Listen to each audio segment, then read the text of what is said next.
Assalamualaikum warahmatullahi wabarakatuh.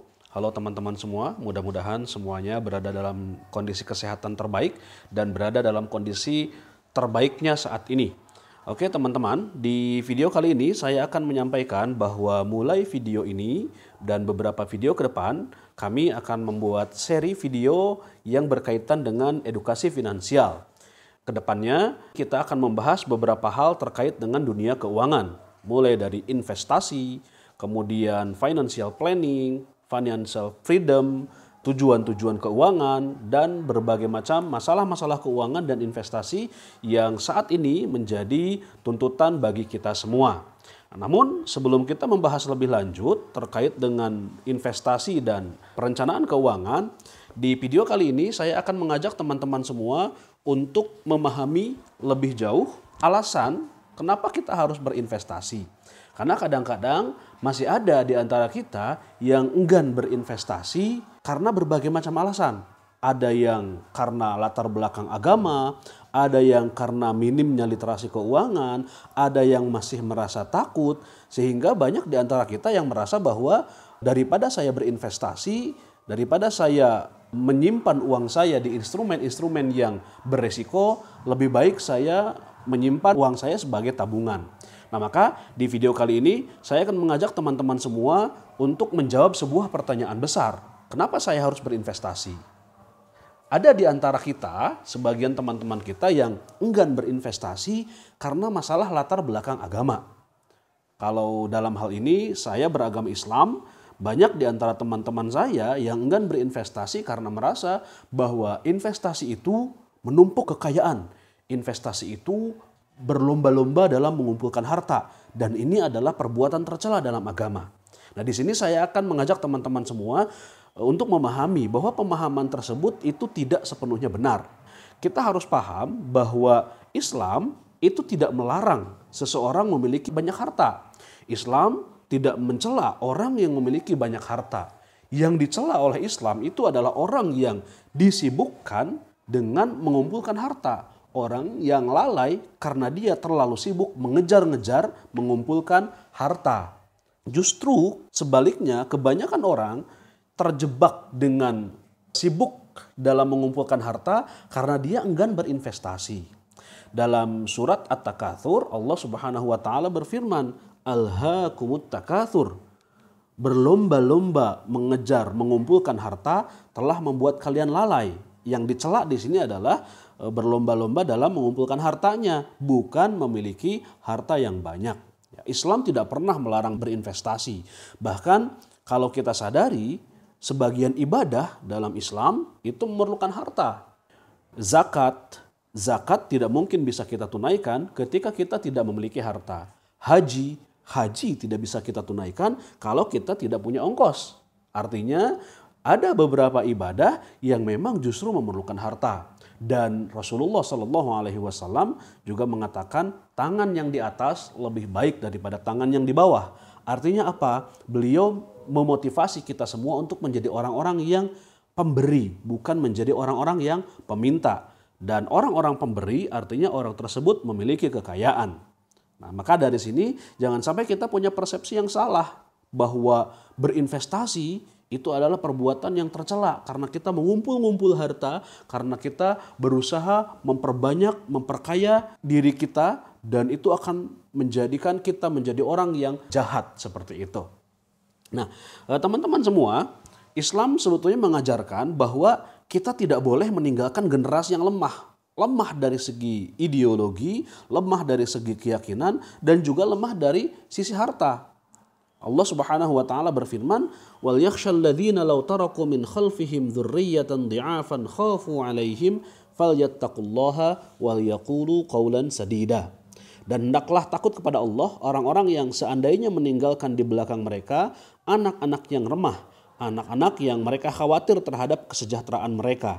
Oleh sebab itu, hendaklah mereka bertakwa kepada Allah dan hendaklah mereka mengucapkan perkataan yang benar. Artinya Islam tidak melarang kita untuk berinvestasi, dan investasi adalah salah satu wasilah, salah satu cara kita untuk menciptakan, untuk menyiapkan generasi yang kuat secara ekonomi, secara finansial. Karenanya salah satu tujuan dari investasi itu adalah kita ingin menyiapkan generasi yang kuat, baik itu dari sisi sosial maupun sisi ekonomi. Nah, teman-teman semua, di antara tujuan investasi seperti yang saya sebutkan tadi, itu adalah untuk menciptakan generasi yang mandiri secara ekonomi. Selain itu, investasi juga memiliki tujuan agar kita memiliki kehidupan yang layak di masa yang akan datang. Terkadang kita sibuk menikmati masa sekarang dan lupa bahwa kalau kita tidak mempersiapkan sejak dini, kalau kita tidak mempersiapkan dari sekarang, di masa yang akan datang, kita akan menjadi beban bagi anak cucu kita. Bukannya kita menciptakan generasi yang kuat, kita malah menjadikan diri kita beban bagi anak-anak kita dan menciptakan generasi sandwich, generasi yang harus menanggung keluarganya dan juga harus menanggung orang tuanya. Seperti itu. Selain itu, investasi juga adalah alat yang sangat ampuh untuk melawan efek samping dari sistem kapitalisme. Investasi juga merupakan senjata yang ampuh untuk melawan inflasi. Kalau teman-teman semua tahu bahwa uang yang kita miliki sekarang itu akan berkurang nilainya di masa yang akan datang. Bagaimana caranya agar saya bisa mempertahankan nilai kekayaan saya agar di masa yang akan datang kekayaan yang sudah saya simpan ini tidak menjadi berkurang nilainya. Salah satu caranya adalah dengan berinvestasi. Nah, oke, setelah kita mengetahui bahwa investasi itu penting karena tadi dilihat tujuan-tujuannya juga sudah kita pahami. Nah, sekarang kita akan sama-sama belajar ya. Sebelum kita bisa berinvestasi, kita perlu memahami dulu. Kita perlu memperbaiki dulu persepsi kita terhadap penghasilan. Loh, kenapa kita harus memperbaiki persepsi terhadap penghasilan? Karena seringkali orang semangat nabung, orang semangat investasi, tapi dia nggak sanggup melakukan itu dalam jangka waktu yang panjang. Ya. Oh, dia senang ketika melihat teman-temannya investasi, dia ikut investasi. Tapi ternyata investasi yang dia lakukan hanyalah sebatas ikut-ikutan. Nah, ini terjadi karena sebetulnya dia belum paham. Dia memiliki persepsi yang belum tepat terkait dengan penghasilan. Ada sebuah kutipan ya, bahwa dalam setiap rupiah yang kita dapat hari ini itu ada titipan dari orang yang kurang mampu, ada titipan dari kondisi sulit di masa yang akan datang, dan ada titipan dari diri kita di masa depan. Artinya jangan sampai setiap rupiah yang kita miliki sekarang itu kita gunakan, habiskan, kita belanjakan semuanya demi kesenangan sekarang. Padahal dalam penghasilan yang kita miliki ya ada orang-orang yang berhak atas penghasilan itu. Orang-orang yang kurang mampu. Dan dari penghasilan kita sekarang kita juga harus menyisihkannya. Kenapa? Karena diri kita ketika kondisi sulit di masa yang akan datang itu juga punya hak atas penghasilan kita di masa sekarang.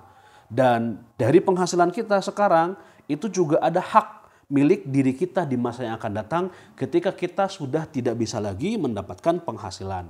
Nah, kalau kita punya persepsi yang benar bahwa penghasilan yang saya miliki sekarang ini, uang yang saya dapatkan ini, itu bukan 100% milik saya sekarang, maka kita akan tahu cara untuk kita menyiapkan, memberikan hak bagi kita di masa yang akan datang itu adalah dengan cara investasi. Nah, semakin kita paham bahwa penghasilan ini bukan untuk dihabiskan saat ini, bukan untuk kesenangan sesaat saja, maka semakin kita yakin bahwa investasi itu adalah sesuatu yang penting, sesuatu yang menguntungkan bagi kita sekarang dan bagi kita di masa yang akan datang. Teman-teman semua, kalau kita jujur gitu ya, bahwa kita semua pasti memiliki impian. Kita semua memiliki harapan, keinginan yang terkait dengan kondisi finansial. Kita ingin menjadi financial freedom, bebas secara finansial. Kita ingin pensiun dalam kondisi sejahtera. Kita ingin melakukan perjalanan ibadah. Saya ingin haji, saya ingin umroh, saya ingin menghajikan orang tua saya. Setiap kita yang belum menikah juga pasti ingin untuk menikah. Kita juga ingin anak-anak kita nanti itu memiliki pendidikan yang layak. Atau mungkin kalau teman-teman yang sekarang masih sekolah atau masih kuliah, punya proyeksi bahwa saya ingin mendapatkan pendidikan yang layak untuk diri saya di masa yang akan datang. Bagi teman-teman yang sudah bekerja, bagi teman-teman yang sudah berkeluarga, mungkin juga punya mimpi bahwa suatu saat saya ingin punya rumah, saya ingin punya kendaraan, saya ingin berlibur bersama keluarga. Nah, semua itu adalah mimpi-mimpi yang manusiawi, yang wajar dimiliki oleh setiap kita. Nah, cuman kebanyakan orang itu berhenti pada mimpi saja. Tidak menjadikan mimpi itu sebagai cita-cita, sebagai visi, atau lebih dekatnya lagi sebagai tujuan. Semakin kita memvisualisasi, semakin kita merealisasikan mimpi-mimpi tersebut, maka semakin kita bersemangat untuk mendapatkan mimpi-mimpi itu. Nah, ketika kita sudah tahu bahwa saya ingin mengubah mimpi tersebut menjadi tujuan, artinya kita ingin meraih mimpi itu. Bukan hanya sebatas mimpi, tapi memang ingin mendapatkannya. Bagaimana caranya? Apakah ketika saya kerja, kemudian mendapatkan gaji, kemudian saya kumpulkan, itu bisa mengejar impian? Tidak.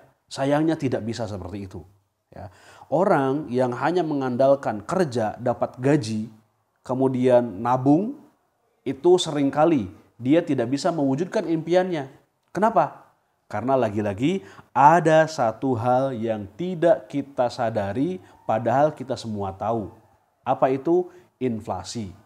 Saya nabung setiap bulan 100 ribu, 500 ribu, 1 juta. Ya. Saya tabung. Ternyata ketika datang saatnya saya ingin mengeksekusi mimpi saya, harganya sudah naik.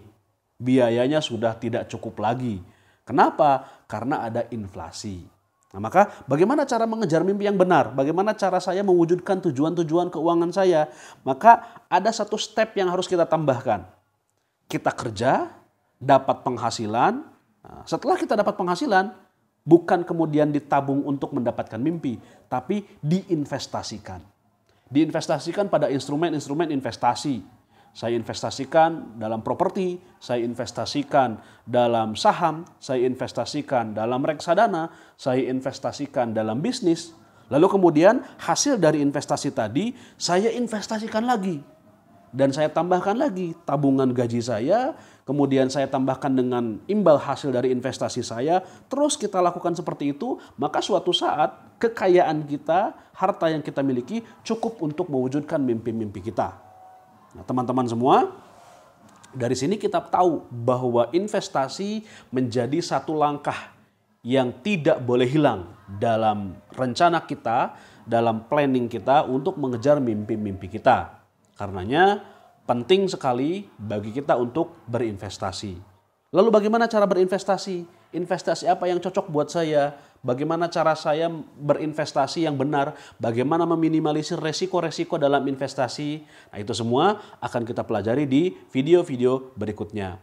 Ikuti terus video-video di edukasi finansial ini. Mudah-mudahan video-video kami bisa memberikan pencerahan, bisa memberikan pemahaman yang lebih baik bagi teman-teman semua. Dan mudah-mudahan kita semua bisa mengejar mimpi-mimpi kita, bisa mengejar cita-cita kita dengan cara berinvestasi, dengan cara mengatur keuangan yang benar. Baik, kita ketemu lagi di video berikutnya. Wassalamualaikum warahmatullahi wabarakatuh.